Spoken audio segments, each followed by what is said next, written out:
Today on Diabetes Connections Type 2, automated insulin delivery has been an incredible advancement for insulin pumps. Now, for the first time, the FDA has approved an AID system for people with Type 2. It is Omnipod 5.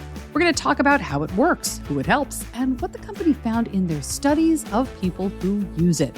And I'm thrilled to have one of the pioneers in this field as our guest this week. This podcast is not intended as medical advice. If you have those kinds of questions, please contact your healthcare provider. Hello and welcome to Diabetes Connections Type 2. I'm your host, Stacey Sims, and I'm always so glad to have you here. This show is a resource for people with Type 2, and most of our episodes have focused on people with diabetes and prediabetes who do not use insulin. But this week, we're changing it up a bit because this is a very big deal. These newer systems have changed the game when it comes to insulin delivery. And I know many of you are thinking, well, I'm never going to need insulin. This isn't for me. And you know what? We actually addressed that in this interview. I know a lot of people are really afraid of insulin, and a lot of doctors kind of use it in a negative way, kind of as a threat sometimes. And there's a lot of blame and a lot of shame. We're trying to dispel those stereotypes and get the message across that, you know what? You need what you need.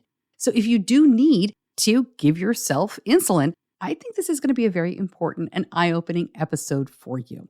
All right, I want to start with a quick explanation about what an AID system is. Sometimes you'd hear this called an artificial pancreas or a smart pump system. There have been a lot of names over the years, but pretty much the community and the medical community have settled on AID, automated insulin delivery. In the past, insulin pumps have always had auto settings. I mean, at least since we started using one with my son back in 2007 when he was 2 years old. He has type 1 diabetes. The basal insulin is given at regular intervals, and amounts are set by the user with their doctor. But after you set them, the basal is given automatically. This steady stream of fast-acting insulin in an insulin pump takes the place of a long-acting insulin shot. The user then doses insulin themselves using the pump for meals and to correct high blood sugars. These additional doses are called boluses, and they would take the place of a mealtime injection. You might wear a continuous glucose monitor with a pump like this, but that is separate. The pump and the CGM are not talking to each other. All right, that's how it was in the past, and many people still use systems like that today. But with an automated insulin delivery system like the Omnipod 5, the CGM and the pump are talking to each other all the time. They're communicating, and the pump is taking action based on what the CGM reads and tells it. So if your blood glucose is high, it's going to give you more insulin without you doing anything. If your blood glucose goes low, it will give you less. You still have to give yourself that mealtime insulin, and that is the case with every commercial pump on the market right now. Even if some call it carb counting and some call it meal announcing, the user is still taking action to dose themselves, whether that's pressing a button on the pump. I mean, these are all touch screens now, so I don't know why I still say button, or using an external device like a controller or a phone. But these pumps are making almost 300 automated dosing decisions every day, and it is a huge advance from a regular pump. It has really revolutionized the treatment of type 1 diabetes. The question that came up then was, will this work for people with type 2 who use insulin? And as you'll hear, the studies say yes, definitely, and the FDA agrees. My guest this week to talk all about this is Dr. Trang Ly, truly one of the pioneers of studying and innovating around AID systems. She is the medical director at Insulet, that is the company that makes Omnipod. Dr. Ly's background is as a pediatric endocrinologist. She is from Australia, as you will hear. I learn something every time I talk to her, no exception here. Thrilled to have her. My interview with Dr. Trang Ly coming up. Dr. Trang Ly, welcome back to Diabetes Connections, but welcome to Diabetes Connections Type 2. I'm really glad you're here, and I'm excited to share this news. Thanks for spending some time with me and my listeners. Of course, Stacey. It's great to be back. Let's start by explaining what the FDA approved here. This is not a new system, but this is new for people with type 2 diabetes. Give us the story. That's correct. So on Monday of this week, we announced that FDA had cleared Omnipod 5 for people living with type 2 diabetes. So as you said, we've had Omnipod 5 on the market for some time now, at least a couple of years. And that was originally just for type 1 diabetes, but now we have an expanded indication for type 2 diabetes.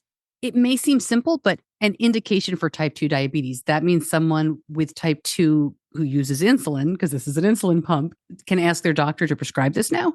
Absolutely. So before we had the indication, people with type 2 diabetes had to go see their doctor, and the doctor could have prescribed it what we call off-label. They could prescribe it even though it wasn't indicated for type 2 diabetes. What this now means is that doctors can see the safety and efficacy data of using this product in type 2 diabetes because we conducted a clinical study, and they can feel confident that the product is very safe and effective and it has been approved by FDA. And that often gives a lot of doctors out there, especially doctors who are not used to prescribing insulin pumps, a lot more confidence that the product can work in their type 2 patients.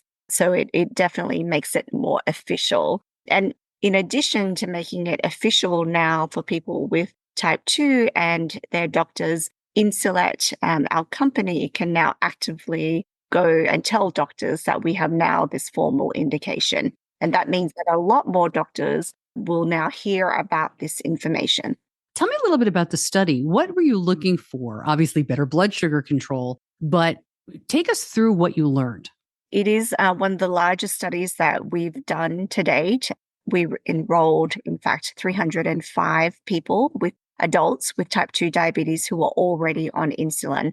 And they could have used any type of insulin. The majority of our patients came from multiple daily injections, 73%, but actually 21% came from basal only. So these were people who only took once a day injection for basal insulin, but their A1C was above 7%. And then only a very small number of people who were using a pump before they came in on the study. So only 6% of people, which is very reflective of a general population of people out there needing to take insulin for their type 2.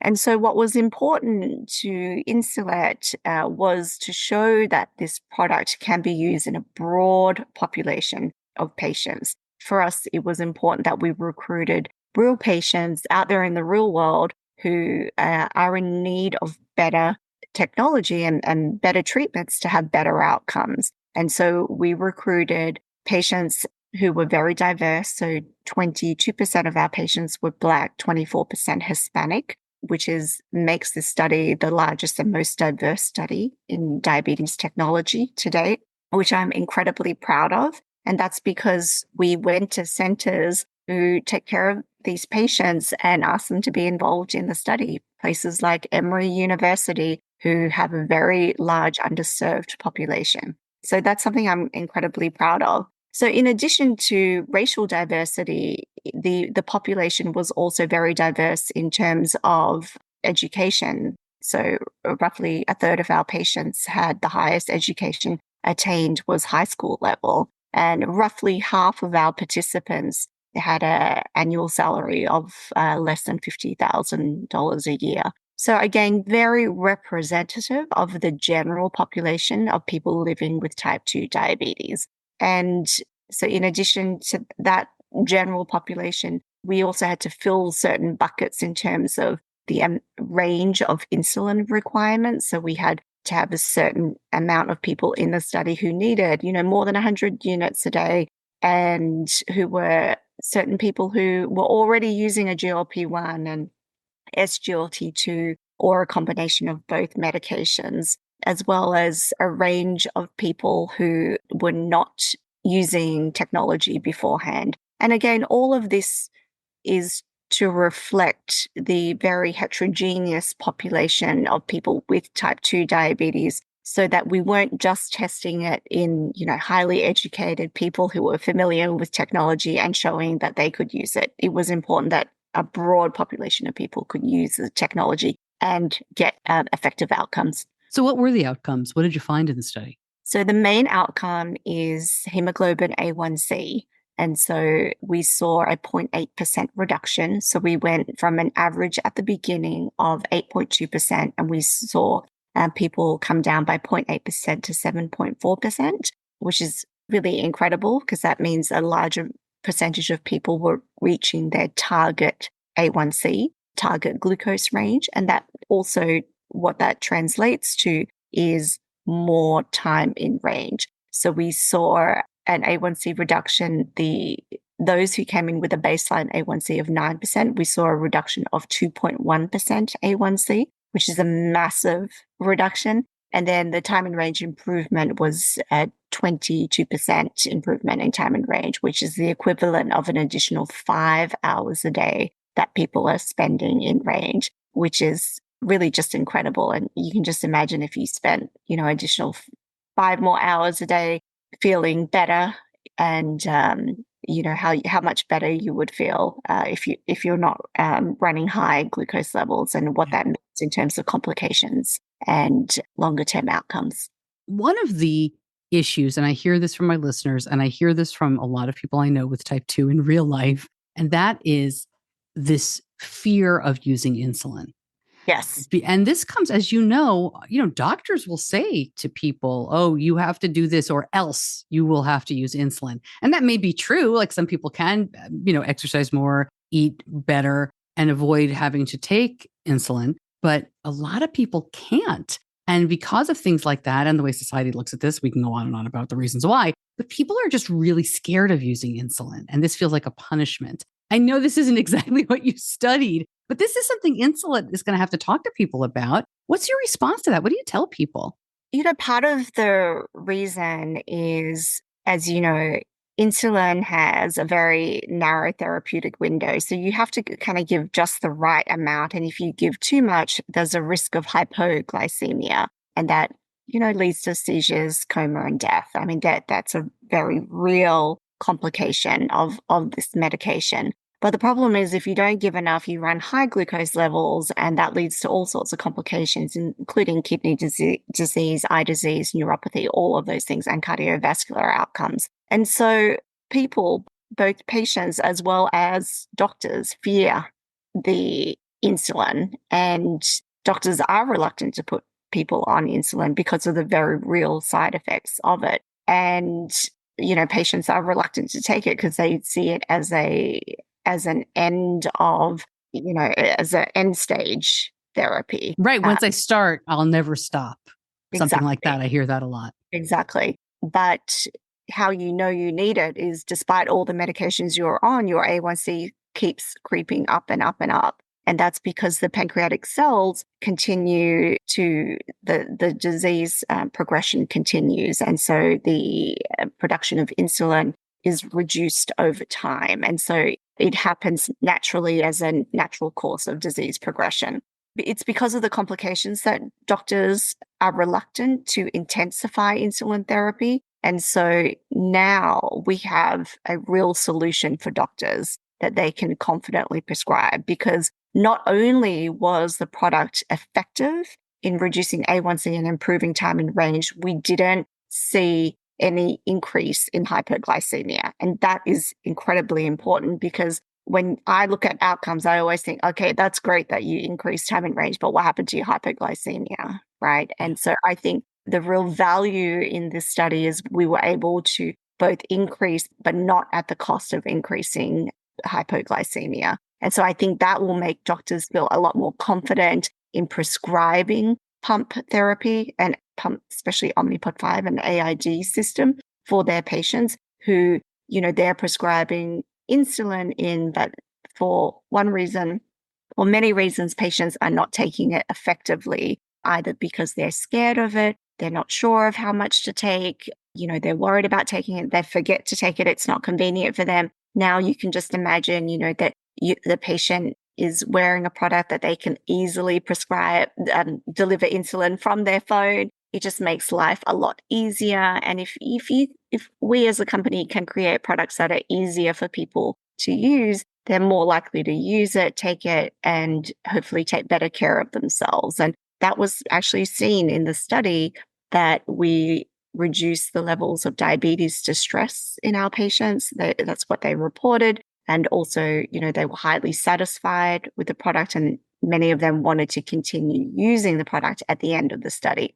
And that's how you know that something's good or not, right? Do people keep wanting to use it or not? And a very high proportion of our patients wanted to continue. And so that, I think, shows doctors also that, look, patients do want better therapeutic options out there, and they are willing to try these different things to make themselves feel better and to take better care of themselves. And doctors can now see the data that they can do that safely and effectively. We've mentioned the term AID a couple of times. Why don't we talk a little bit about what makes this different? Because wearing an insulin pump, look, my son has had type 1 diabetes for 17 years. We went from multiple daily injections to a regular insulin pump to a smart pump or an AID system. It's night and day. I mean, a regular pump is basically replacing shots. Instead of sticking yourself with a needle, you're pressing some buttons and infusing insulin. An AID system is different.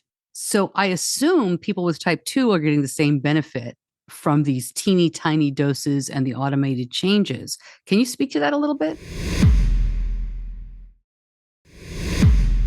That's right. So the AID system for type 2 diabetes is exactly the same as the one for type 1. So when we talk about AID or automated insulin delivery, we're talking about a pump integrated with a sensor that you wear on your body. And the pump, in the case of Omnipod 5, we're making delivery decisions every 5 minutes. So every 5 minutes, we're delivering a microbolus of insulin, just the right amount to get that person into range. That is what makes it differentiated from other standalone systems or earlier versions of the product. So in our case, the Omnipod 5 is integrated with both the Dexcom G6 and G7. And we've announced that towards the end of this year, end of 2024, will be integrated with the Libre Freestyle 2 Plus sensor, which is very exciting as well. And so when we're connected with these sensors, we get a glucose value coming in every 5 minutes. And that's what we're delivering. We're making our insulin delivery decisions based on. Yeah, it really is incredible because you still, as the user, you have control and you make some decisions. But all of the things that a human being should not have to worry about, the amount of decision making the insulin pump can do, it is life-changing. It is life-changing. And it's really amazing to think about how much work we used to do for not as good results. When you have an AID system, you actually do less work and get better results. It's incredible. It's incredible. Yeah, I think that the simplicity of the device is also really important. And so what's different about Omnipod 5 is that it's the only tubeless automated insulin delivery system. So the patients inject it with insulin, they slap it on, and then you can imagine slapping a sensor on and then off they go. And, patients can do everything from their phone. And so you can imagine, teaching someone with type 2 who's lived with type 2 for a long time with taking all these complicated medications, they're not going to want to have a complicated system. What I've learned over the years is that, you can make a really great system, but the most important thing is, can patients use it? Can they access it? And can they use it? Yeah. Is the most important thing. And so, simple, easy to use devices such as Omnipod 5 makes that possible. And we saw that because we did the study, very general population who've never used pumps before, put Omnipod 5 straight on them, and then, the results are outstanding. So that has been demonstrated through the study. And then I'd say access is really important. So, I just got back from Mississippi this week, and actually that area has excellent coverage for Medicare, Medicaid, and commercial plans as well, with really low out-of-pocket costs for patients. For someone on Medicare in that region, the average out-of-pocket cost was about $11. So, it's about making treatments affordable for patients. And Omnipod 5 is one of the very few systems that can be obtained through the pharmacy channel. So only through pharmacy, which means, patients don't have to go to the doctor for a C-peptide and all of that kind of stuff. So So pharmacy channel, the majority of our patients paid less than $50 out of pocket per month for their product. And actually a third of our patients pay $0 out of pocket, which is really incredible. And then over half of our patients can get Omnipod within 24 hours of their script being filled. So really being able to get products to people at low cost, making it affordable is one of the reasons why actually Omnipod 5 is the number one most prescribed pump in the US, which is pretty amazing. And now we have this extraordinary opportunity to help people living with type 2 diabetes, which is the vast majority of people living out there with diabetes, which is incredible. I would just jump in and say too, as you listen, if you're thinking, well, why wouldn't this be available at the pharmacy? That's where I get my medicine. That's where I get my insulin. You hear that because most insulin pump and pump supplies are only available through a third party. You have to go through a little bit more complicated process. This is a really good advantage that Omnipod, you really can just pick it up at the pharmacy or get it from a mail order pharmacy like your typical CVS, Walgreens, that kind of stuff. So if you're thinking, well, why not? It's unique. It's a different experience than a lot of these companies. That's right. And oftentimes with the other pumps, it is a high out-of-pocket cost for patients, right? So the real advantage through Omnipod is pharmacy, low out-of-pocket costs. And, if they don't like it, they can stop using it. So they're paying for pods as they go. That's a great point. I did want to ask you, and I don't know if you can answer that, and that's fine. I did want to ask you, I am no expert. I'm not a medical person when it comes to any type of diabetes, but I know some people with type 2 who use a lot more insulin than others with type 1. Yes. Is that a concern for an insulin pump for somebody who uses a very large amount of insulin? And I'm asking not just what the pump can hold, but what the infusion set can take. Yeah. That's tough sometimes. It absolutely is. So I think it's common for people with type 2 diabetes to have insulin resistance. So what that means is they need a lot more insulin because the insulin that they're getting just isn't enough. In our study, we had quite a few patients requiring more than 100 units a day. And in that population of patients who on average needed more than 100 units a day, their insulin requirements dropped by 64%. I think part of it is when you're on a continuous infusion pump, you're getting more physiological, appropriate insulin delivery. And so you're getting it, just at the right time. It's a constant infusion. You're not giving a big bolus where, you don't know exactly how much insulin is actually getting in. It's just much more physiological. And I think also, another big part is people are probably missing a lot of that prescribed insulin of needing when they're getting prescribed multiple daily injections. And they get prescribed a certain amount. They come back to see their doctor and say they're missing some doses. The doctor just keeps upping the dose, right? Mm-hmm. That's what happens in the real world. But they still are not getting all of that insulin. So overall in our study, we actually saw 29% reduction in total daily insulin at the beginning of the study and at the end of the study. So pump therapy reduces your insulin requirements and you're getting it exactly when you need it and not at the risk of hypoglycemia. So really beneficial therapy. That's great. And then I had mentioned I had another question about the study. You kind of answered it, but I was really curious. Sometimes when we hear the study results, as you said, people went from, mid 8s to 7, very good change. But it seems to me like, why don't we ever focus on people with an A1C of 10 or 11? Like these are the people who really need it and could really benefit. Or do we just not hear about that because they're not the majority in the study? Because I got to imagine this helps people like that too, right? Yeah, absolutely. So I did mention it. So people who came in with an A1C greater than, so those are all the 10s, 11s. So we did cap it at 12% in the study, but those people who came in greater than 9%, they got a 2.1% reduction in their A1C. So really massive. You can imagine someone coming in the 9s coming down to the 7s is really quite extraordinary. Yeah. Yeah. That's where you really start seeing those complication rates go down, I would imagine. That's right. That's great. So before I let you go, where do people get this? They call their regular old doctor. They don't have to see an endocrinologist or specialist for access to this? Yeah, they don't have to. Obviously, they should always go see their doctor and talk about the pros and cons of different therapy. They, if they have diabetes and they are needing insulin, then this is a great option for them. They can see any doctor can prescribe it. It doesn't have to be an endocrinologist, but as long as you have type 2 diabetes and you're needing insulin, then this might be a therapy that's good for this person. Great. You have been involved in this technology since the beginning, it seems. Certainly way before we started talking about using it for type 2 diabetes.